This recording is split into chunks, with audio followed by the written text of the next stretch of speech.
I'm Gabriella from Gabriella's Vampire Tarot. For today, I'm going to be talking to you about another bedtime story. And, as per usual, I also did mention that I was going to be talking about some of the historical figures from the Vlad Dracula Tarot, and especially based off of everything from, who he was. But for today, we're going to be talking about his younger brother. And, the card I'm holding is the Knight of Cups. But if you look at the subtitle, it's called Radu the Handsome, Vlad's brother.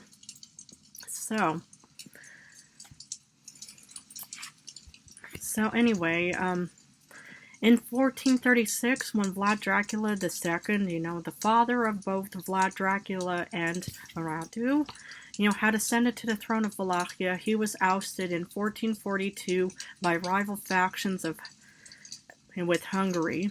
He did receive support eventually from the Ottoman Empire by sending away both his sons,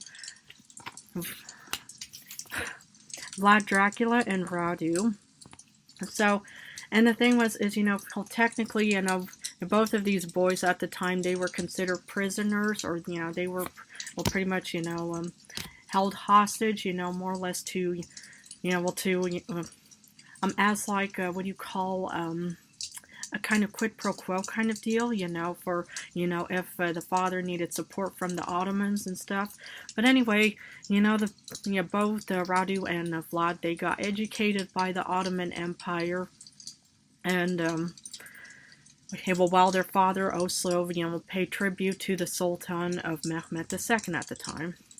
But when Vlad Dracula was eventually released, his brother, converted to, the Islam religion, and, more or less is kind of, hung around with Mehmed and his Ottoman Empire, while Vlad was more or less ascending to the throne, because soon I'm going to be telling you guys about who this guy was, Captain General John Hunyadi, who eventually had Vlad II murdered. But anyway, so after the death of Vlad and Radu's father, then Vlad eventually, claimed the throne of Wallachia, which in modern day is Romania, in 1448.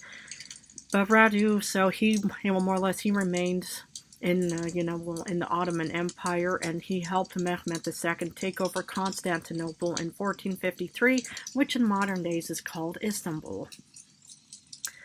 Mehmed was overjoyed at the fact that when Vlad the Impaler, Vlad Dracula, eventually claimed the throne of Wallachia, he was so happy that he hoped that he would actually continue paying like homage and, to Mehmed, but Vlad had other plans, so that was more or less the start of the conflict between Vlad the Impaler and Mehmed. But anyway, Vlad betrayed Mehmed by, refusing to pay tribute. So to add insult to injury, when Mehmed sent two envoys, to try to claim, what was rightfully his, and Vlad Dracula, he more or less, kind of tortured, let's say, those guys by nailing their turbans to their head and sending them back. But in 1462, Vlad Dracula attacked the Ottoman and killed about 1,000 Turk and Muslim Bulgarians. So Mehmed was beyond furious about the situation and raised over 150,000 men in an army to sail off to Wallachia with Vlad's brother Radu. So when they reached the battlefield, Vlad Dracula, would put up quite a fight. So as Radu and Mehmed marched to war, they were astounded by what they had seen.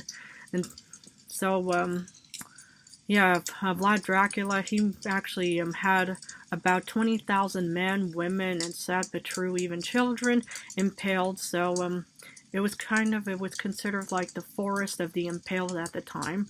So despite the awful circumstance, Mehmed II's victory over Vlad, he did eventually, end swiftly for him.